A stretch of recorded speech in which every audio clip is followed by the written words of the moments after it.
45 seconds.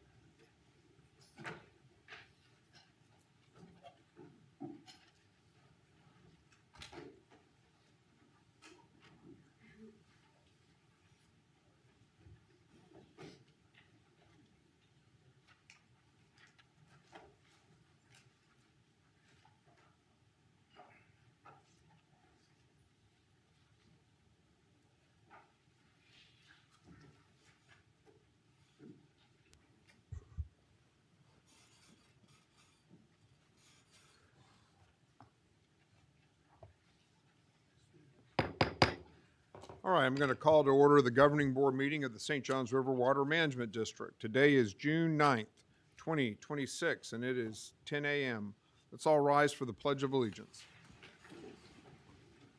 I pledge allegiance to the flag of the United States of America and to the republic for which it stands, one nation, under God, indivisible, with liberty and justice for all. Thank you. All right, we'll start with the roll call. Ms. Giabi White. Here. Mr. Oliver. Here. Mr. Peterson. Here. Mr. Atwood. Here. Mr. Bornique. Yes, sir. Mr. Burnett. Yes, sir. Mr. House. Here, sir. Ms. Price. And my name's Rob Bradley. I am proud to be the chairman of this august body. And we have let the record reflect that everyone is present for our governing board meeting today. Item 1 is Ms. Hudson, the very special employee awards today. Indeed, thank you. Good morning, I'm Robin Hudson, Human Resources Director. First, we'd like to present our Employee of the Month. Congratulations to Brian Corbin, the June Employee of the Month. Brian is an Engineer 3 on the Division of Regulatory Services Compliance Team. Brian consistently demonstrates the district's core values through his technical expertise, professionalism, customer service, and teamwork. Brian has developed extensive knowledge of complex stormwater systems and regularly assists the public in understanding drainage and compliance issues. He carefully evaluates stormwater designs and researches permit histories to help identify practical solutions. His ability to work through complex permits and coordinate with review staff have made him a valuable resource for both staff and the public. Brian, thank you for the work that you do.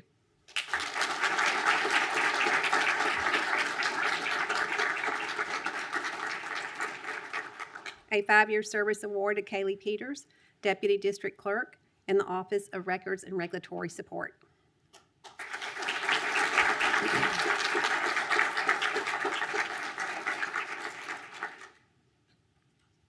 A 5-year service award for Courtney Shattuck, Environmental Scientist 4 in the Bureau of Water Supply Planning.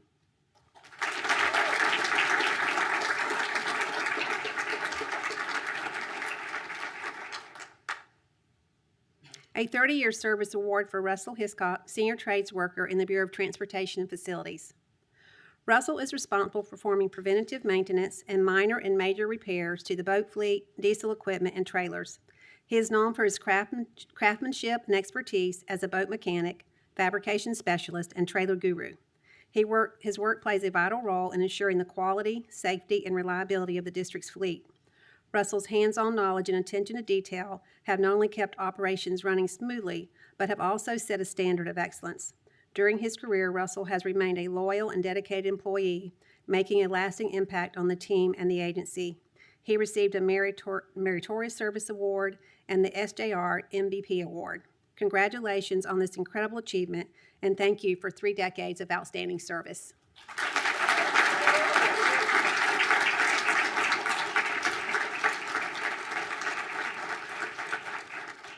A 35-year service award to Steve Miller, Supervising Environmental Scientist in the Bureau of Environmental Sciences.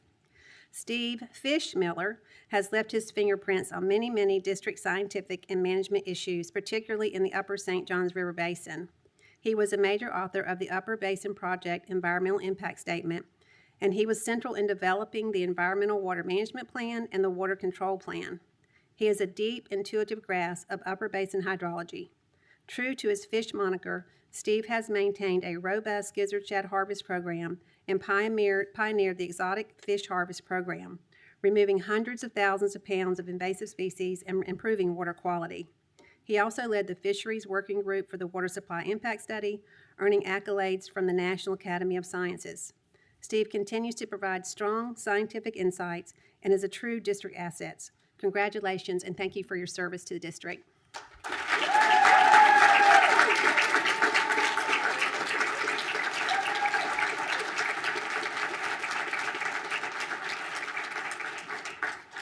And now we will move on to my favorite rewards, our retirement awards. The first is for Thomas Beasley, Senior Trades Worker in the Bureau of Transportation and Facilities. Tom is responsible for performing preventative maintenance and repair of district equipment, both big and small, housed at the Sunny Hill Field Station. His knowledge of vehicle systems and operation is second to none. Tom is known for his attention to detail. He will not let a vehicle leave that shop until all repairs have been completed properly. Tom also dedicated himself to sharing his knowledge with other technicians and assisting them with repairs. He mentors staff and assists in ensuring all work performed at the Sunny Hill shop is top-notch. Over his 13-year career with the district, Tom has built strong working relationship with district staff and earned the respect of his peers. Tom's work, while mostly behind the scenes, directly supports the district's ability to fulfill its mission. Tom was recognized as Employee of the Month. Congratulations on your retirement, Tom, and we thank you for your many years of dedicated service to the district.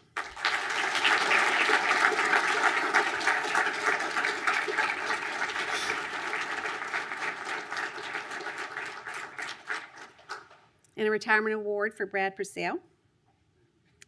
Today, we are honored to recognize Brad Purcell on the occasion of his retirement from the St. Johns River Water Management District. Brad's career with the district is a meaningful example of professional growth, public service, and a long-standing commitment to the district's mission. He began his service to the district as a drafting technician, and through hard work, professionalism, and dedication, steadily worked into positions of increasing responsibility. Along the way, he developed a deep understanding of the district's work, its responsibilities, and the importance of serving the public with fairness, consistency, and efficiency. Brad later left the district to continue his commitment to public service, serving the citizens of Putnam County as County Commissioner, where for 12 years he worked tirelessly to improve the lives of the citizens of Putnam County, receiving such honors as Legislator of the Year by the Northeast Florida Association of Realtors and the Presidential Advocacy Award by the Florida Association of Counties. As a commissioner and private environmental consultant, he gained valuable experience in public policy, community needs, intergovernmental coordination, and the practical realities of balancing environmental protection with the needs of local communities. Excuse me. When Brad returned to the district, he brought that broader perspective with him. In each role he assumed after his return, he used his experience to help improve the way the district carried out its responsibilities. He was especially focused on strengthening the efficiency, responsiveness, and effectiveness of the district's regulatory program. Brad understood that good regulatory work requires both firm commitment to resource protection and a clear understanding of the people, communities, and businesses that interact with the district. He helped advance that balanced approach by promoting better coordination, clear processes, and a service-minded culture. His work contributed to regulatory programs that were not only protective of water resources, but also more accessible, timely, and accountable to the public. In his current role as Chief of Staff, Brad has continued to make lasting contributions to the district by helping strengthen and improve both the Communications and Governmental Affairs program. Drawing on his experience in public service, policy, and community engagement, he has helped bring greater coordination, consistency, and a strategic focus to the district's communications and external affairs efforts. His leadership has supported clear public messaging, stronger relationships with elected officials and partner organizations, and a more effective approach to sharing the district's priorities, accomplishments, and needs with the public and key stakeholders. Through his work, Brad has helped ensure the district is better positioned to inform, engage, and advocate in support of its mission. Just as importantly, Brad has been a trusted colleague whose institutional knowledge, judgment, and steady approach help others navigate complex issues and find practical solutions. His career reflects the best of public service, a commitment to mission, respect for people, and a willingness to keep improving the organizations he has served. On behalf of the many employees, applicants, stakeholders, and partners who have worked with him, we thank Brad for his dedicated service, leadership, and lasting contributions to the mission. Brad, we congratulate you on your retirement, and we wish you the very best.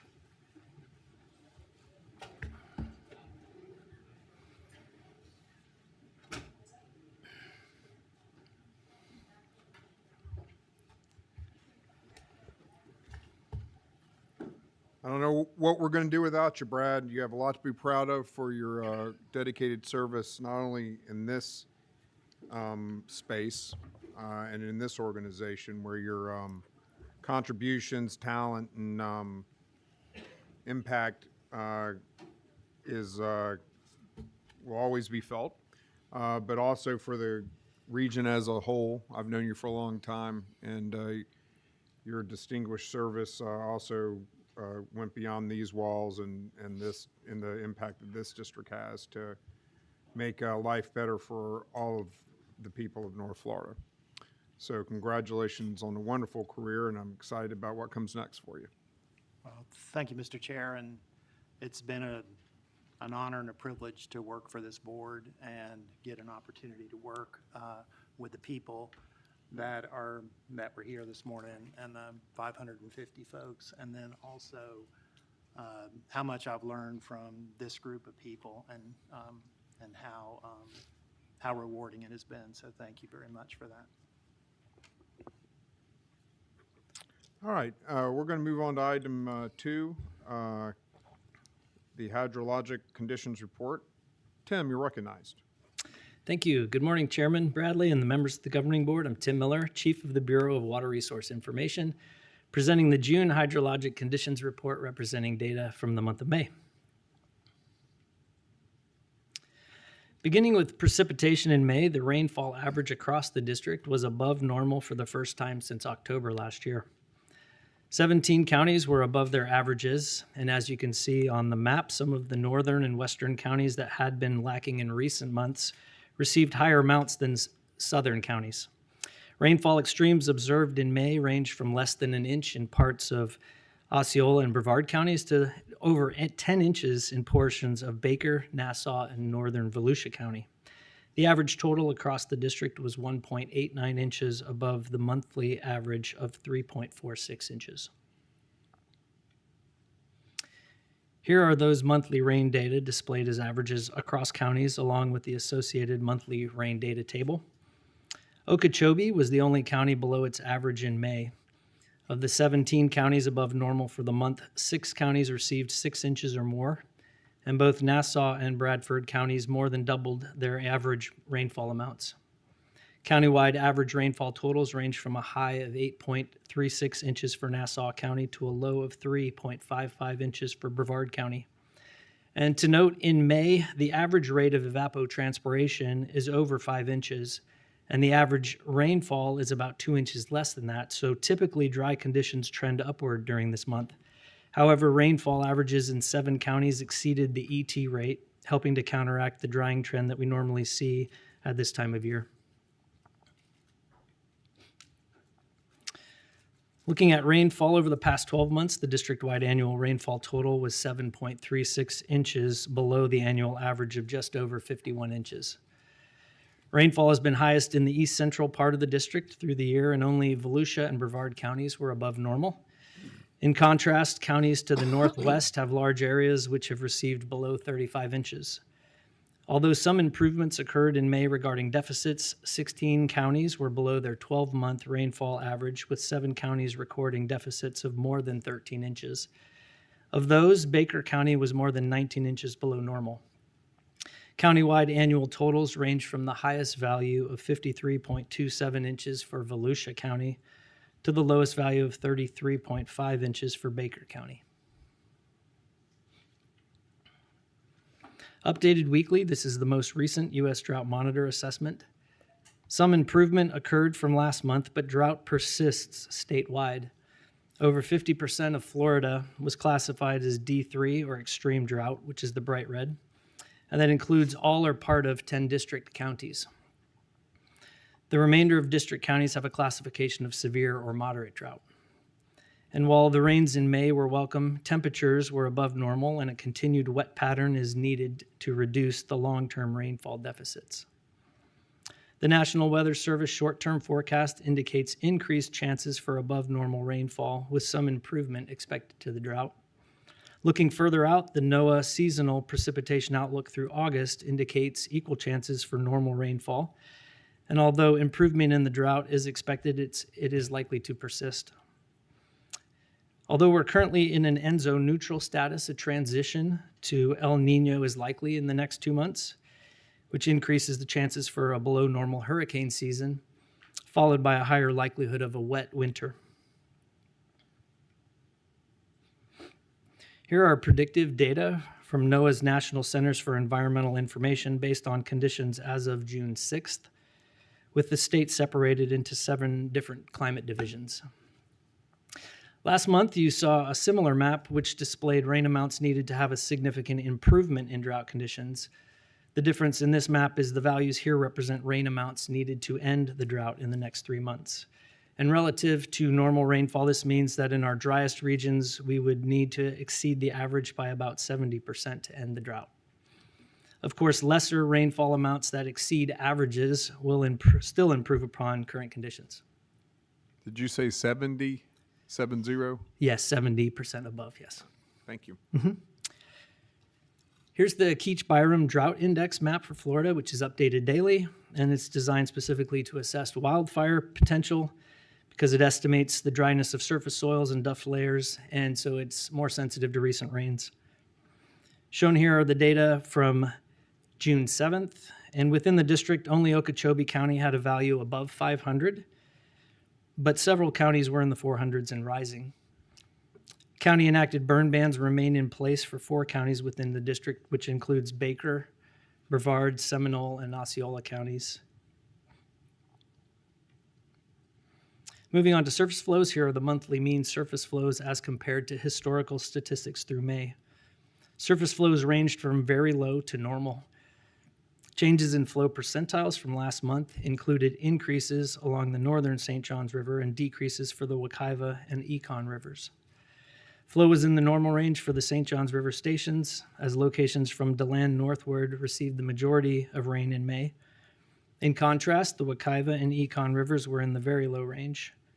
To the north, the St. Mary's River remained in the very low range, although some improvement in flow was observed, and in general, flows have remained on trend with rainfall amounts.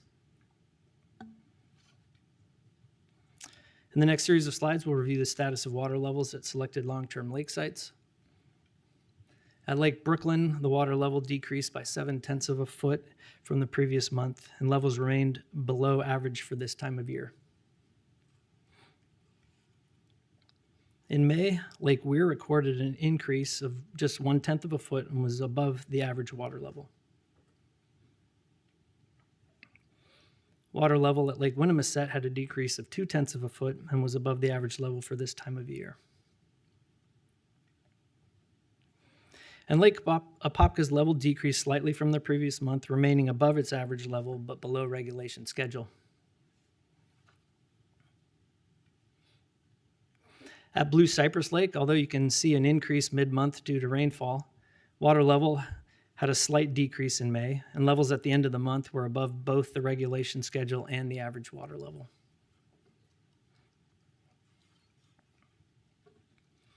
Across the upper Floridan aquifer, water levels decreased at most sites. Approximately 90% of stations were below the normal range. Areas of low levels expanded in southern counties, as did areas of very low levels in northwestern counties through the month. And although a slight improvement was recorded in the Tri-County area. 5 sites recorded decreases of 10 or more percentile points, primarily in the southern counties.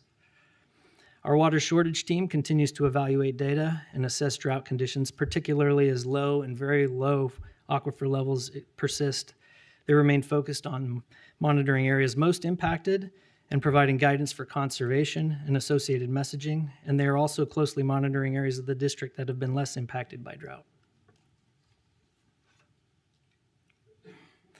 Looking at the district-wide index value for aquifer conditions, we see the Upper Florida Aquifer well index value at the end of May was 26, placing it at the bottom of the normal range.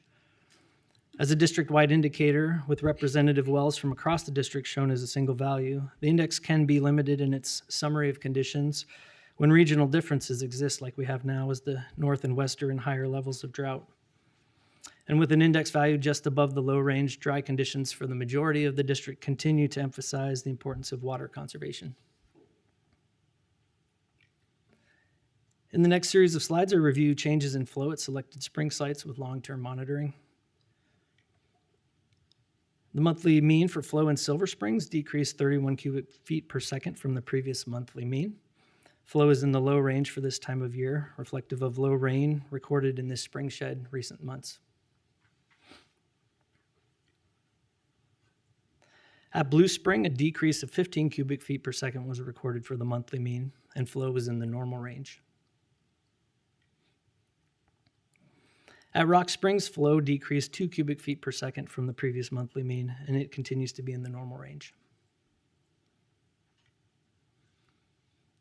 And a slight decrease in flow was observed in the monthly mean at Wekiwa Springs, and flow continues to be in the normal range for this time of the year. In May, the well plugging program abandoned 17 wells. The estimated potential flow conserved from these abandonments was just under 0.7 million gallons per day, and the program has conserved an estimated potential flow of nearly 108 million gallons of water per day since November 2020. To add context to the estimated potential flows conserved by this program, here's a comparison with water use in 2025 by the 10 largest utilities within the district. Looking closer at the 2 bars on the right, the Orlando Utility Commission served a population of roughly 550,000 with a water use of about 85 million gallons per day. And while JEA on the far right served approximately 1 million customers with water use of about 133 million gallons per day. And keep in mind that typically well abandonment takes place in areas where artesian flow exists, as you'll see in the next slide. However, there's not much spatial overlap in those areas with the service areas of the largest suppliers.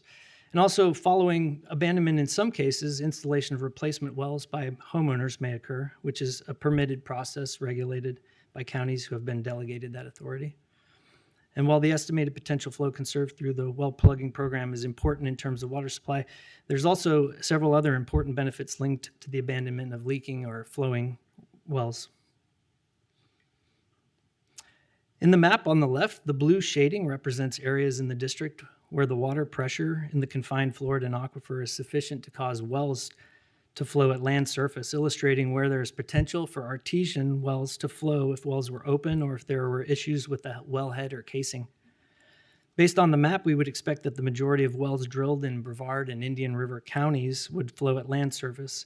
In contrast, western or northwestern counties have very little potential for a well to flow at land surface.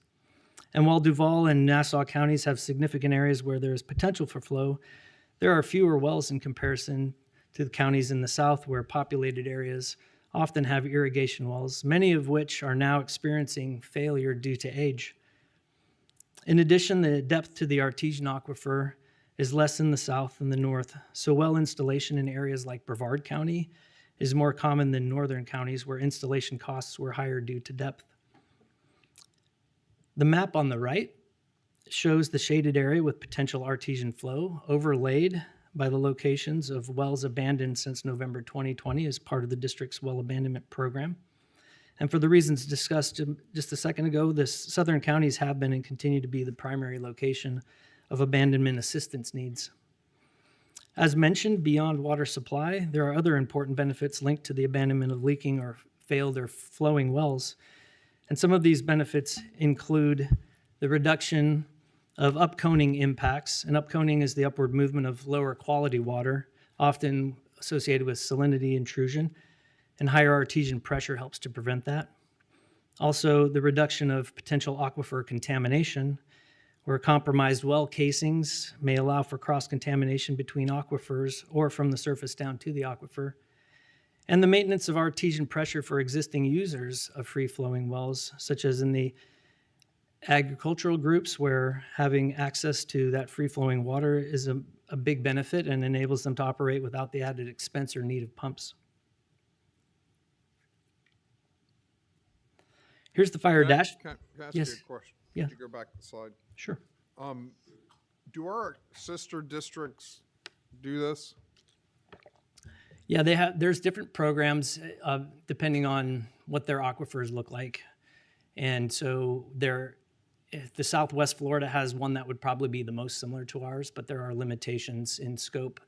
They've got areas where artesian flow happens, and so those areas are part of their program. And then they've also got some limits to amounts that they'll contribute towards that. And then it also depends upon how long the well's been in place or how many wells have been abandoned by a certain owner. So there's some variety there depending on which water management district you're talking about. Does every district have this issue? I mean, I know that you're saying that's different extremes depending on. Well, South Florida is different. They don't really have that issue because of where they're pulling their water from in their aquifer. They don't have that same influence for the artesian well flow that we have from our upper Floridan. As we go south, that the upper Floridan drops in depth and then gets saltier. So their use is not there. They use the Biscayne aquifer in South Florida. All right. Are we the only district that pays the other side of the equation? No, Southwest Florida does contribute to that, to theirs when they have requests for abandonment in those zones that it's applicable. They do contribute. What about in the Panhandle and in Swanee?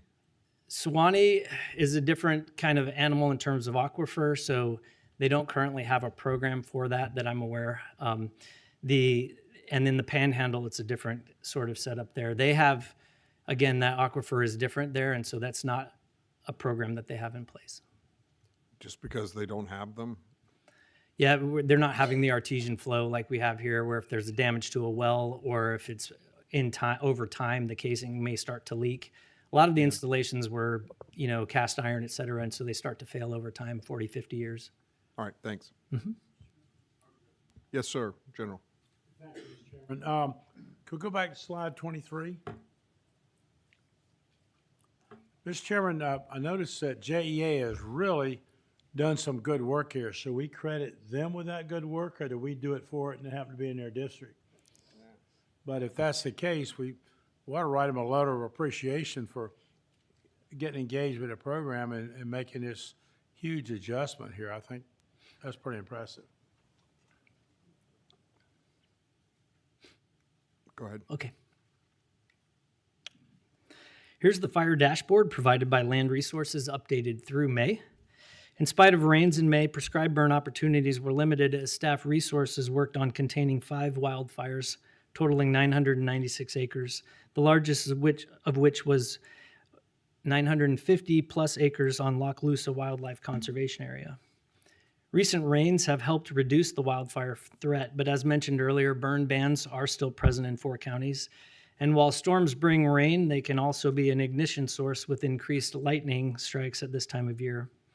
The total area burned this fiscal year is nearing 4,000 acres. Looking ahead, as the prescribed fire window opens back up following the rains, we are targeting burn units that have areas that could benefit from applied fire during low water conditions like wetlands and associated ecotones, as has been discussed in recent board meetings. Yesterday, staff were able to conduct a 7,000 plus acre prescribed fire in the marsh in Brevard County. We also have some sandhill areas with wiregrass that require fire this time of year to produce viable seed. These areas are also high on our list, which will support seed collection for restoration projects. And staff are also keying in on units adjacent to the large Loch Lusa wildfire footprint, since staff can burn toward it with less concern about containment issues. Land Resources staff continue to coordinate closely with the appropriate state agencies on where and when we can burn safely. These next two slides provide an update on two of the key indicators related to the Phase 3 extreme drought water shortage order approved by the board last month for select counties, and current conditions indicate the need to remain in Phase 3. On the left is the map that you saw last month, and on the right is the update.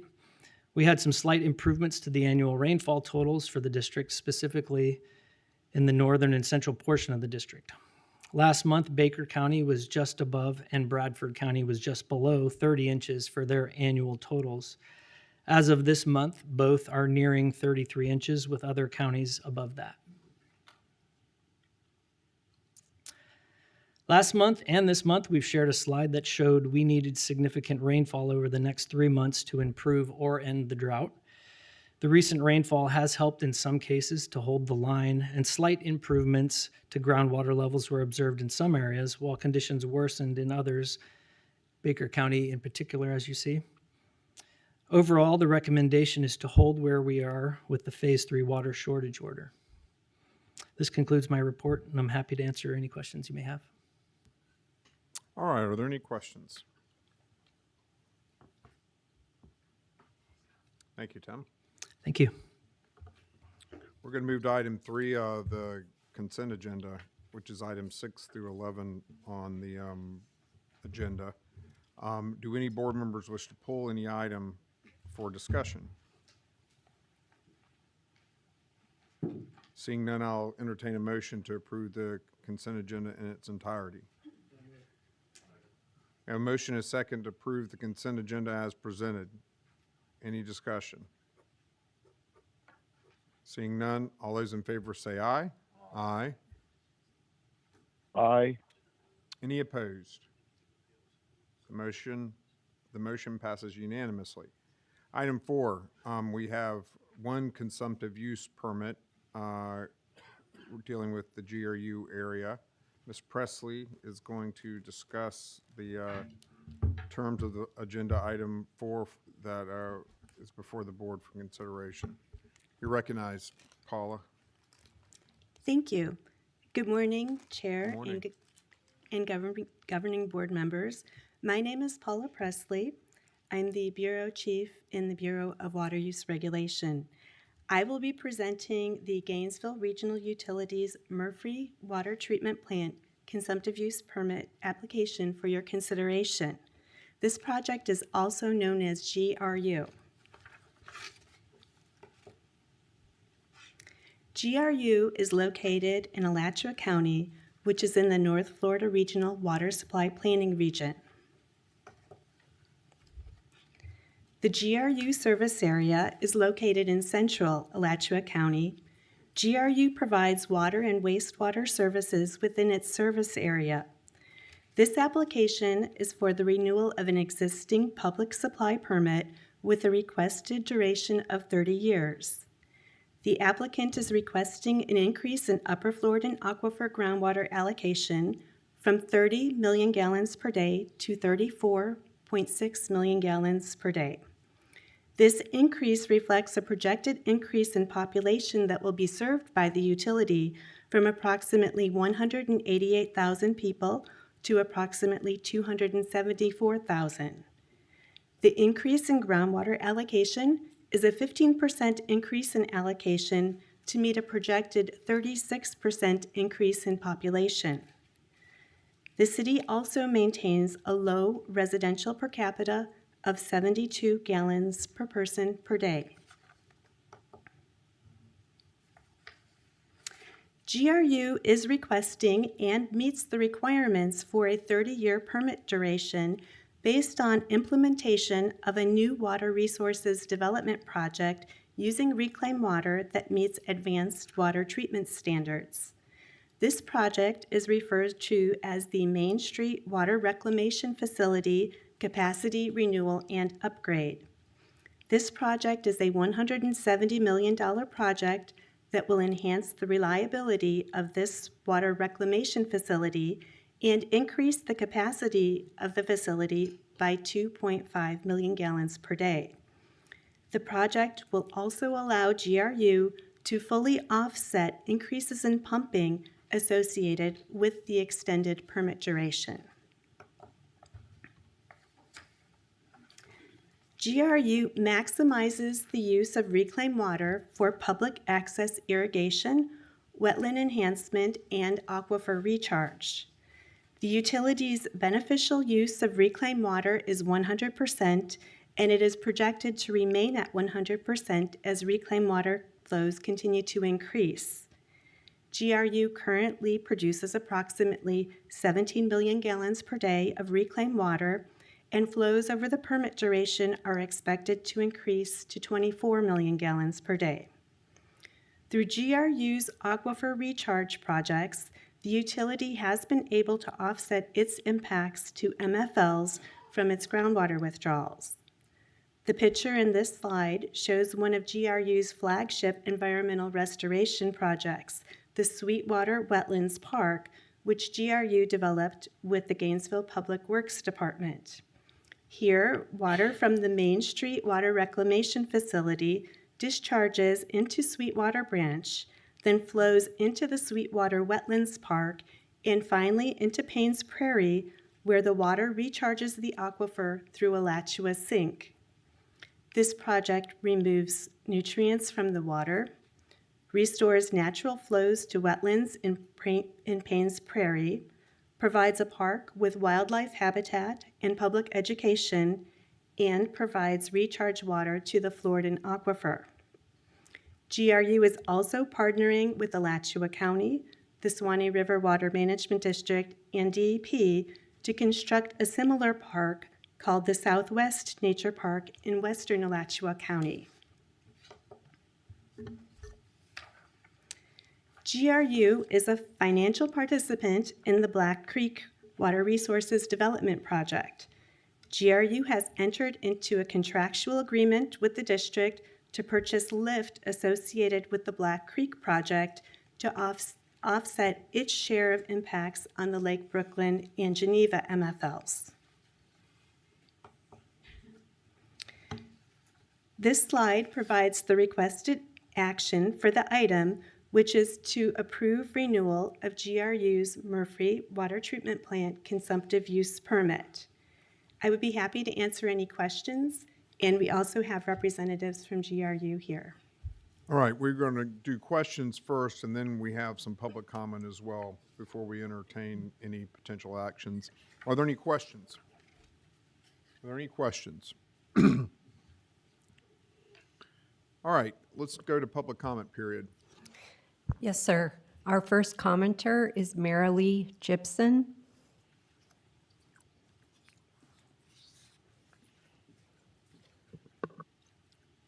Good morning and welcome. Good morning, gentlemen and ladies. Good to see you today. I haven't been in this meeting. This is Marilyn Malwitz Gibson. I live in Fort White. I am a riparian owner on the Santa Fe River, so I do see that river every day, and I own a tourism business that uses the river for our purposes, to paddle on the river and to have people enjoy the springs and Santa Fe River and the Ichetucknee and those waterways. I am here for a couple different reasons. Number one, it'd be great, I used to come here years ago, to stagger these meetings. There is a Suwannee River Water Management District meeting occurring exactly at the same time, and it would be great if I could go to both meetings, but instead I had to make choices, which is fine. I haven't been here in a long time. I am concerned deeply about the wastewater transfer project from Jacksonville, Buckman's, especially Buckman's treatment facility, into our basin. So I'm here to express that to you, letting you know that I am concerned. So when GRU, who is right now influencing our waterway, has this type of a permit, water use permit. In 2009, the permit was for 11 million gallons, and today we're looking at 34 million. So you see the amount of human growth and amount of anthropogenic needs that we have in our basin, which we're very concerned about where we are, because you can walk across the river. So I'm also concerned that projects such as these make us less responsible for what we're putting down our sinks. The type of sludge and the type of chemicals that we're seeing in the sinks are showing up in our waterways, and that is concerning too. Black Creek Project. Mr. Bradley knows that I am not a fan of Black Creek Project. I am very concerned. If you have read the GRIST, GRIST.org article that was produced last summer, it was a deep depth dive into this particular area of Florida and where that wastewater is going and where flooding is happening and occurring on that area of Gum Branch and Black Creek in between there. The water coming out of coming into the Black Creek Project, especially during storm events, you really need to be monitoring. You have a dump site there that's more than 30 years old. You have a mining interest that is using an NPDES permit into that particular area. Residents in that area are dying of rare autoimmune disorders in the Clay Hill and Maxville neighborhood. If you don't know, walk across the street from where that mining interest is and you should find out. The article that I just explained talks more about that. It would be really wise for all of you to read it. I did send a letter probably 3 or 4 years ago about this issue. You should have it. It should be with your upper level staff. They have that letter if you're very interested. Old letter to you all. Thank you. Thank you very much for allowing me to speak. Thanks for being here. Mr. Chris Farrell, representing Audubon, Florida.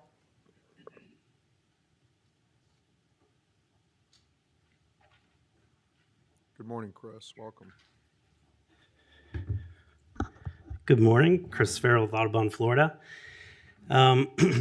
First, I want to thank staff for taking a call and walking me through this permit. 30-year permits, this is one of the first actions under some new statutory frameworks that can allow extended permits with, if you include certain reuse projects.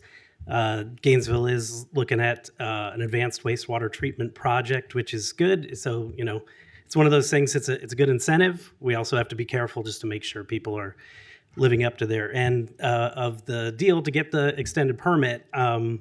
It's great to see Sweetwater wetlands. Just as this is another thing for all utilities to pay attention to. The Sweetwater wetlands is now being used to help with this second phase of requirements that GRU has to meet, and we're going to be putting more water through that project and getting more aquifer recharge. All the aquifer recharge projects that were mentioned, point out those are ones that Audubon we feel are the most useful. There's a lot of purple pipes going around to irrigation, which perpetuates the high water use landscape format that we've been using for decades, that we really need to move away to free up all that irrigation, that aesthetic outdoor water use for our future growth and needs and MFLs. So I thank GRU for these projects and staff for walking me through this. So it does appear that the permit has the capability for the district to make sure they're doing what they're doing. It'll be important for staff over the years to work with GRU, do the number crunching, make sure that is going as planned, and if not, then to dial back the permit so that they're not just getting the extended time and extra water without making real benefits. But it appears that everything is poised to do that. So, I'll say as far as this permit is concerned specifically, it seems to be structured well. They have the new type of project that we want to see more of for advanced wastewater treatment. I will give a general comment about, we really do need to move away from so much outdoor irrigation. Gainesville's done that in the past. We'd like to see them do more. We'd like to see governments throughout the district turf buyback programs and change their permitting requirements so that we don't need as much water per new person coming into the area. But thank you very much. Excellent comments. Thank you. Go ahead. Our last commenter is Rick Hutton, representing Gainesville Regional Utilities.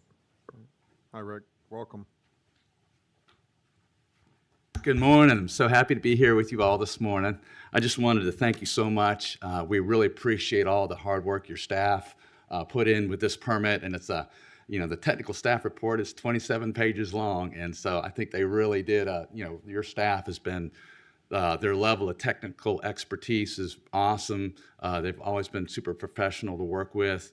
So we really appreciate, our partnership with them and with you in ensuring that we have clean, safe, affordable drinking water for our community, and also making sure we're protecting our natural resources. So we look forward to continuing to work with you all, as well as the Suwannee District, which part of our service areas in their district, and DEP and all the stakeholders involved to continue to make sure we're protecting our environment and providing water to our citizens. All right, anybody have any questions for GRU while he's with us? Thank you for your partnership. I think this is a good model for what we would like to see in terms of the innovative approaches to alternative water supply. And I think the carrot stick approach in statute with giving the extra years in exchange for doing some, not that you wouldn't have done it anyway, because y'all have been mindful and good stewards of these types of matters. But I do think that it's a unique approach that in this case is bearing fruit, as long as, and we have a job, to Chris's point, to make sure that those markers are met, and I know that y'all will be cooperative partners on that front, certainly. Thank you very much.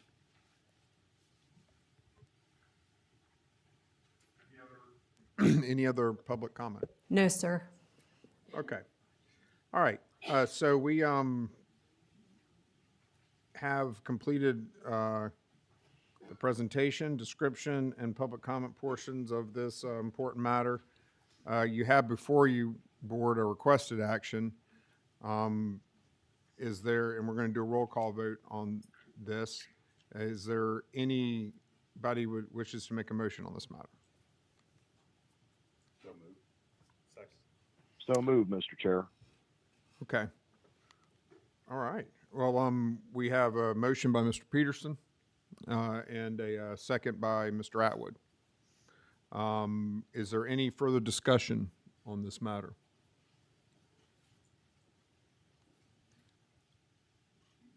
Seeing none, I'm going to do a roll call vote. I vote yes. Ms. Gabby White? Yes. Mr. Oliver? Yes. Mr. Peterson? Yes. Mr. Atwood? Yes. Mr. Bornick? Yes, sir. Mr. Burnett? Yes. Mr. House? Yes, sir. Ms. Price? Yes. All right. By your vote, the permit is approved unanimously by the board. Good work, staff. All right. Item 5, we're going to now move to public comments, which are available to comment on what anybody wants to talk about, not just whatever the agenda item is. Do we have anybody? Yes, sir. We have 3 commenters today. Great. Our first commenter is Tim Hodeling, representing Fix the Lower St. Johns River. All right.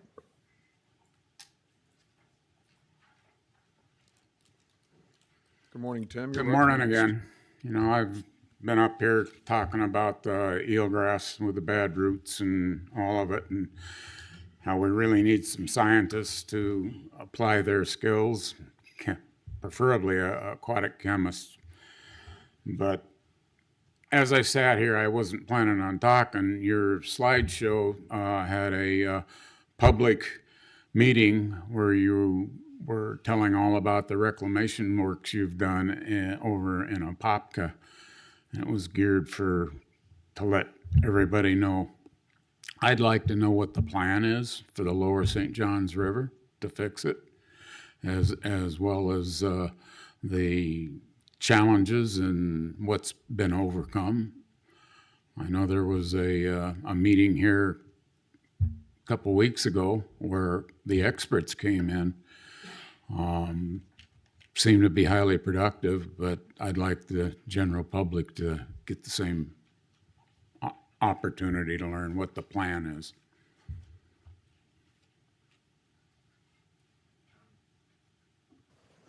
Our next commenter is Amy Minuzzi. I apologize if I mispronounced that. Welcome, Amy. When you're ready, you're recognized. Thank you. You pronounced that beautifully. Thank you. Good morning, Chairman Bradley and members of the board. I'm Amy Munizzi, a volunteer advocate for the unincorporated community of DeLeon Springs. My volunteer advocacy began when we purchased property in DeLeon Springs and someone said, "You know, we have an underground fuel plume here." I was completely ignorant of what that was, so I began studying the FDEP's Oculus website, researching petroleum contamination records dating back to the mid-'80s. This gas spill caused one of the state's largest underground fuel plumes, stretching from its origin at the gas station on the east side of US Highway 17, contaminating the water at the adjacent McGinnis Elementary School, and gasoline was found in commercial and residential wells in the downtown area. The plume continued to travel westward under the highway, and petroleum constituents showed up in DeLeon Spring. I helped incorporate the DeLeon Spring Community Association and continued studying water resource issues, advocating for the FDEP to excavate under the highway. Eventually, they took out 63,000 tons of petroleum-laden soil and hauled it away. With this, there was a great need for water and wastewater services to provide safe water to our downtown and our elementary school. The DeLeon Springs Community Association coordinated with our Volusia County Water Resources Director, Mike Ulrich, and his team, City of DeLand Utilities, and the FDEP to provide services to what became a dream come true for our community. As you know, water resources and safe drinking water techniques have been on the forefront of politics recently, with social media influencers attempting to create followers for themselves at the expense of truth and reason. Volusia County Utilities does not even have it within their 10-year plan to consider using recycled water, purified to drinking water standards for human consumption. But that truth hasn't stopped those who would use fear and disinformation as a political weapon to lead the public astray. If the current drought continues, not only will water resources be stretched thin, but purified water may become a necessary and welcome alternative to dry wells. It's a valuable tool that's been used safely around the world for decades, and these facts, along with other truthful information, should be offered for the public to understand and consider. On behalf of my community and reasonable citizens of Volusia County, I'm requesting that this board direct your staff to provide informational presentation to combat the falsehoods regarding water resources. As the regulatory agency creating and enforcing the rules we must comply with regarding safe drinking water standards, you have authority to direct your staff to coordinate with Volusia County Water Resources Division to provide a water resource presentation to the elected councilmen of the Volusia County Council and presentations directed to the officials of our incorporated cities. Thank you. Thank you for your presentation. Our next commenter is Giovanni Galatini.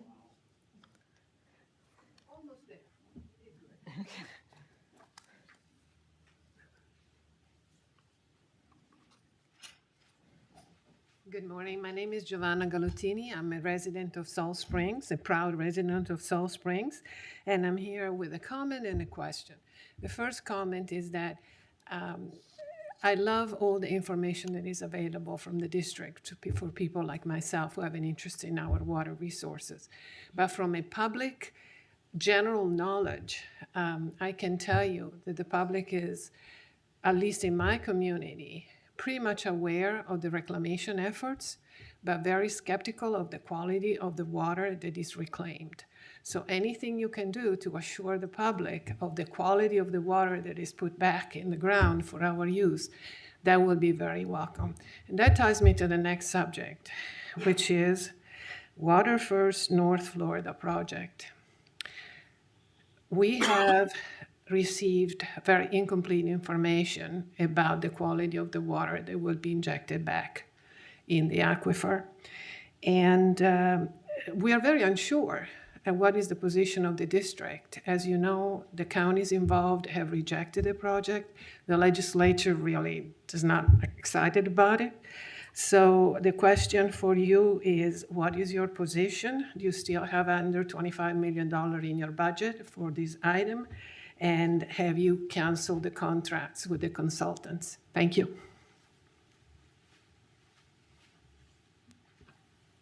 All right, appreciate it. Any other public comments? No, sir.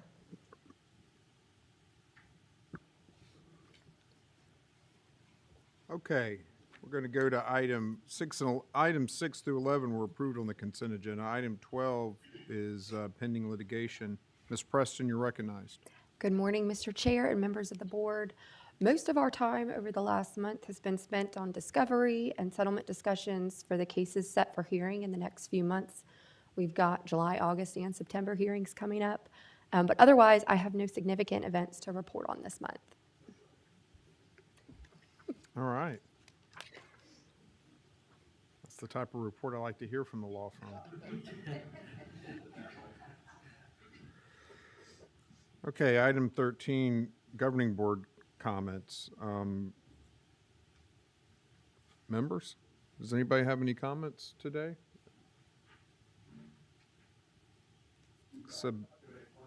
All right, that's thank you, Doug. I mean, we love to hear from you, man. I was getting disappointed. I happen to be up at the great state of New York and reading about the mass migration from New York to elsewhere. And I used to live in California for college and grad school, and I've read where 350,000 people leave that state every year. We are getting, in this state, the numbers vary, but roughly the size of Orlando plus 60,000 on top of that every year, no matter what we do. We must be doing something right. And the governor and what they are doing here is a beacon of hope for the other states, in my humble opinion. So at some point, you gotta praise the leadership of the state, because everybody is coming here. That's what I saw in the newspapers. I was just in Boston day before yesterday, catching a flight down here, reading that newspaper, and they were talking about that issue, that everybody is moving to Florida. And having been in New York, and I just talked to my friends in California, my brother lives there. He was lamenting that because he's a liberal. He was saying, everybody's moving to your state, Doug, and so your governor's doing something right. But anyway, I just happen to be in a number of states where the newspapers are pointing out everybody is coming here. And we have to deal with that, with almost 400,000 new people every year that we're here. It's phenomenal. That's a lot of folks. That's a lot of new Orlandos every year we have to deal with. And most of those are projected to be on the eastern side of Florida. Most of the growth is going to be over here between Jacksonville and Jupiter. They are projecting the biggest growth is going to be the Palm Bay area up through Canaveral. So it falls right into our lap, and we're going to have to deal with that. But a feather in the cap to the people and the governor's leadership. Thank you, Mr. Chairman. Thank you. Anyone else? All right, great. Okay, we're going to move to item 14, which is Mr. Registrar's report and listing of upcoming matters on the calendar. All right, thank you, Mr. Chairman, members of the board. Go to the first slide. The district recently hosted a delegation from Taiwan here in Palatka for a technical exchange on shared water resource challenges, continuing a decades-long collaboration on focused on water conservation, basin management, and sustainable resource management.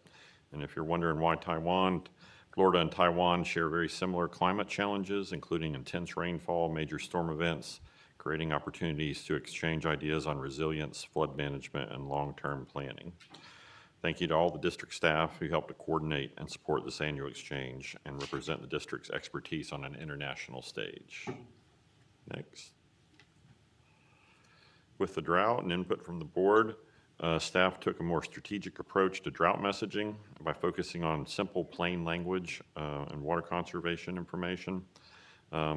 and we got quite a bit of results from it. Over 250 of our news articles have been published as a result of some of the work that we had done. The social media posts had over 1 million views, 2,000 shares, and over 35,000 visits to the water restrictions page. So appreciate the hard work of our communications team in getting that word out. Could you go back to that? Mm-hmm. I think I mentioned this at a previous meeting, but people who I think heretofore didn't realize that I served on this board learned that during this drought, because I got calls from friends and neighbors about it. I will tell you that in my conversations with them, they were well informed. The simplicity of the message and the straightforwardness of the information, I think, was effective. And so I think it's a good something to build on in terms of how we, I would love our district whenever we, as a communication strategy, as a big picture communication strategies, they don't need to hear everything from us all the time. But when something important is happening, they need to hear from us, and they need to hear in a very straightforward, simple, quick, consistent with how people receive their information.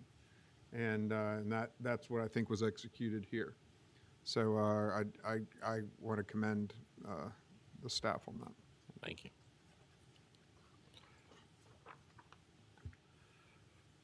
The district recently convened the 2026 Spring St. John's River Research Management Consortium, bringing together scientists, resource managers, agency partners, nonprofits, and academic institutions focused on the health of the St. John's River.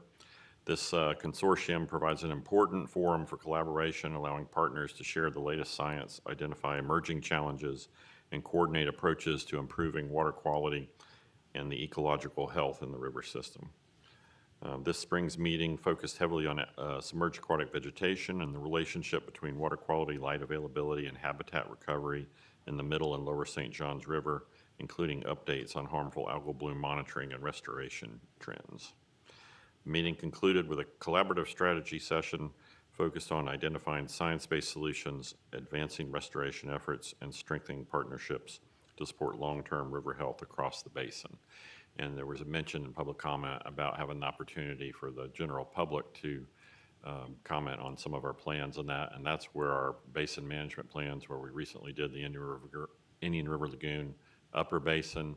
The next plan is the Ocklawaha Basin, which we're going through the process of taking comments on that right now. And then next, the Lower Basin, Lower Basin or Middle? I'm sorry, got them out of order.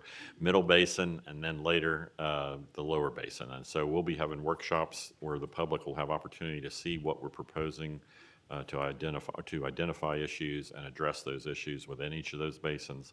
And then those will come back before the board and have another opportunity for input when the board approves those basin plans. I think to comment on that, we've talked about biosolids for several years around here, and it looks like we're finally making some. We started making some good movements in 2020, and we've made even further steps, I think, both as a district and as a state. I sense from listening to advocates that the SAV issue is really starting to become. I mean, it's a concern for all of us, but people are understanding because they're seeing it affect their enjoyment of our resources and see how interactive that is with the health of our water, of the river and our water bodies.